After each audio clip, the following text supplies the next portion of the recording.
For the first time in over 1,800 days, Rutgers has won a conference game at home. Let's party, Piscataway! Great time to subscribe to the channel. Big 10 videos every single day. Always crush that like button. This is how Rutgers plays. Just keep chopping. Just keep chopping. Just keep chopping. You allow the opening kickoff to go back for a touchdown. Keep chopping. You allow Indiana to go down the field the next drive, go down 14-0. Keep chopping. Because that's exactly how Rutgers plays. No matter how big of a hole, no matter how deep of a hole that they get in, they just keep on coming at you. The Energizer Bunny, they just keep on going and going and going and going. Like, you look at the running game that Rutgers had today with Samuel Young, right? He didn't have necessarily a huge run on the ground, but he was over 100 yards, and he just kept on going. 2 yards here, 3 yards, 4, 5, 6 yards here, and he just kept on going at this Indiana front. Now, let's talk about Connor Bazelak for the Hoosiers, Indiana quarterback. This is a guy, 10 for 10 passing to start early on in this game.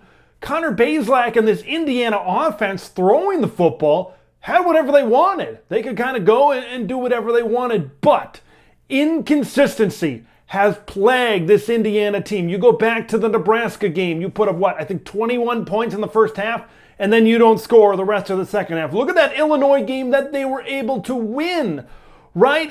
And so much inconsistency in the middle of that game, and then finally in the fourth quarter, they go down the field and they score the game-winning touchdown. Like, this Indiana offense has been plagued by inconsistency, and this is just another example of it.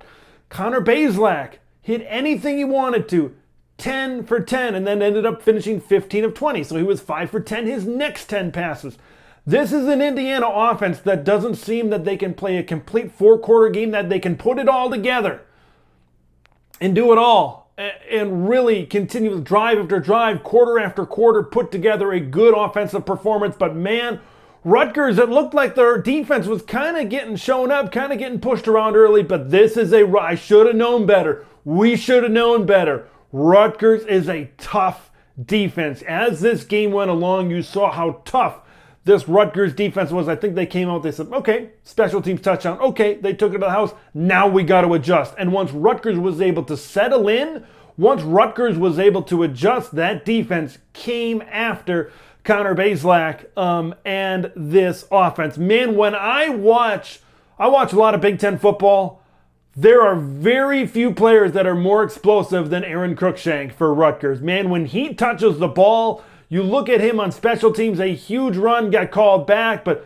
this is a guy, reverses and getting him involved in the running game. Get Aaron Cruikshank the ball as many times as you can. When he touches the football, good things happen for the Rutgers Scarlet Knights. Look, in this offense for Rutgers, now that you got a lot of your quarterbacks, I think all of their quarterbacks are healthy now. You went with Noah Vedral today. Noah Vedral, don't put too much pressure on him. Look, I saw a lot of running the ball, and I saw a lot of play action, bootleg coming out, dump it off 5 to 7 yards. This is not an offense that isn't going to stretch the field. They missed Taj Harris a lot. Now that he kind of departed from the program earlier on in the season, Sean Ryan has been a bigger target as this season has gone along for the Rutgers Scarlet Knights. This isn't an offense that's going to go down the field a lot. It's predicated on their ability to run the football, and they were able to do a pretty decent job of that against the Indiana Hoosiers. Look, Rutgers now has 4 wins. And I'd have to look at their remaining schedule, but this is a team. I think the winner of this team had more hope in order to make a bowl game, and I think the loser, man, it's going to be tough for the Indiana Hoosiers. It is going to be very tough to get to bowl eligibility now with 4 losses on the season. Not sure what the future holds for Tom Allen. It's been a roller coaster this year for the Indiana Hoosiers. Mentioned their inconsistency on offense, but man, they start fast. This is a team that usually comes out and starts fast. That's what they did today, but they couldn't sustain it. They couldn't take, okay, we got this momentum. How do we keep it going? I think you gotta give a lot of credit to Rutgers and what they were able to do, dialing in on, okay, this is what Indiana wants to do. I think Rutgers coming in knew this is not a team that's going to specialize in running the football, so we got to try to get after the quarterback. We got to try to disrupt this passing game. Look, I like the way Rutgers plays. Rutgers plays a physical Big Ten style of play. I like what Greg Schiano is doing. Man, you can't help but root for a Rutgers team getting to 6 wins, getting the bowl game, because a lot of teams in these positions where you're winning 4 games a year and 5 games a year, that extra 2-3 weeks, whatever it is, of practice to prepare for a bowl game is huge. It's gigantic, and it's something for the players to strive to, because Rutgers hasn't had a ton of football success since joining the Big Ten Conference. That would be a milestone that they can definitely cross off their list. Want to hear what you guys think about this one? You think Rutgers can make a bowl game? Indiana, what do we think about them the rest of the season? I'm not sure if they're going to be a bowl game. What does the future hold for Tom Allen? Leave your thoughts in the comments below. Make sure you subscribe to Big Ten Ted. I'm Big Ten Ted, and we'll see you in the next one.